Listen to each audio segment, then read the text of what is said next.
There's a bit of a trend on social media at the moment to compare where we were in 2016 to 2025. And interestingly, 2025, the end of it, actually marked the end of a 9-year cycle in human design. I'm Suzanne Rath, and this is Endures, for your everyday dose of endurance, leadership, and life lessons. So I find this really interesting to read this thing about human design.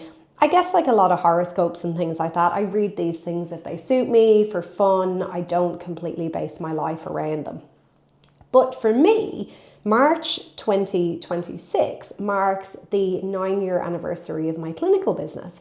And so when I look back on 2016, so if I was looking at that 9-year cycle, I was living in Catherine, I was planning out my move to Cairns, I was starting things like social media and things like that, and I had this really big vision for where to go. And so on today's episode of the podcast, what I wanted to do is to share with you 9 quick core lessons that I have learned from 9 years in business. Let's dive in. So number 1, and it's the first word in my Endures framework, is about the vision, envisioning. You need to have a strong vision and a why. If you are just founding something based on money alone, it's really hard to push through when things get hard. People will sense the lack of congruency. It's hard to bring people on the journey with you. I have a really deep personal story and a mission for my clinical business, which was that it was to create the space that I had wanted and needed when I was so unwell after an accident. Number 2 is working out how to navigate there. So who are the experts that you need? Again, navigate is step 2 of Endures, but I look back on my business and I think about things that I could have done a lot quicker, like getting an operations manager, getting, really well functioning practice manager, getting my website professionally done quicker. Number 3 is not everyone belongs in your space, and that's okay. I started my clinical business kind of thinking that people would just act like me. And if I treated people really well and provided all these things, that everything would be dandy. And the truth is, if you've got a really strong vision and very clear values and so on, not everybody belongs there, and that's fine. You have to choose wisely to make sure you have that congruency. Now, number 4, the third stage of Endures is drive, and drive is powerful, but learning when to drive and when to slow down is absolutely essential. And so building in that intentional recovery, the focus, the resourcefulness, the resilience is so important for when things get hard. Number 5, and I hear this a lot, is ditch the guilt. We have this constant guilt, and I particularly hear it from female business owners. We feel like we need to be seen all the time, that people will assume we're not here. What if we go on a holiday? What if we do this?